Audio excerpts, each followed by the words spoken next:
Xo'p, va'da qilganimizdek, bugun sizlar bilan farosatni bolalarda shakllantirishni gaplashamiz. Xo'p, Jon Gottman degan odam bor. Jon Gottman bola psixologiyasi bo'yicha mutaxassis. Mana shu odamda bitta zo'r usuli bor. Emotion coaching degan bitta strategiyasi bor.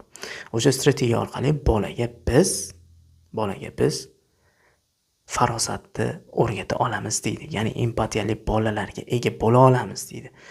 Agarda bolangiz tili chiqqan, sal bo'lsa ham siz bilan gaplasha oladigan bo'lsa, siz bu usulni ishlatsangiz bo'ladi. Xo'p, usulga ko'ra siz nima qilishingiz kerak? Bolaga birinchi, bola nomlarni bilmaydi. Holatlarni nomlashni bilmaydi.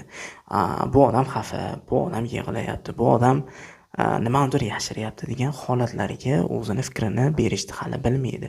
Shuning uchun siz savol berishingiz kerak. Savolning ichida holatni variantga solishingiz kerak. Misol uchun, onasi kiradi. Onangga qara, u charchaganmi yoki uyqusi kelyaptimi? Bola noto'g'ri topdi, uyqusi kelyapti dedi, lekin ona charchagan bo'ladi. Qara, onangning ko'zlariga e'tibor ber, yumilib ketyapti. Demak, bu charchagan deysiz. Fikr berishni boshlaysiz. Bolani eshitasiz birinchi, keyin o'zingiz fikringizni berasiz. Borib variant umuman bermay qo'yasiz.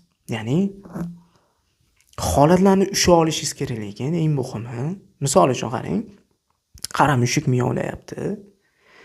Och qolganmikan yoki kimnidir qidiryaptimikan yoki nimanidir qidiryaptimikan yoki qonni og'rib qoldimikan degan narsalarni bersangiz bo'ladi. Borib mushuk miyovlayapti. Nimaga miyovlayapti? Nima deb o'ylaysan? Deyishni boshlaysiz. Ya'ni variantsiz savollarga o'tasiz. Chunki bolani miyasida lug'at shakllanadi holatlarga nisbatan.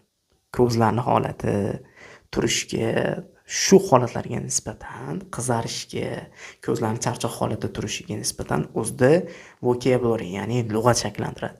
Mana shu lug'at orqali sekin-sekin o'zi fikrlashni boshlaydi.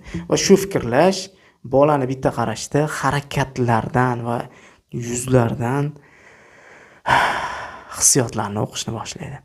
Va shu orqali sekin-sekin farosatni, empatiyani shakllantira olar ekanmiz bolalarimizda. Sog' bo'linglar. Har kuni 10 minutgina ketadi xolos. 10 minutgina sarflang, ko'rasiz natijasini.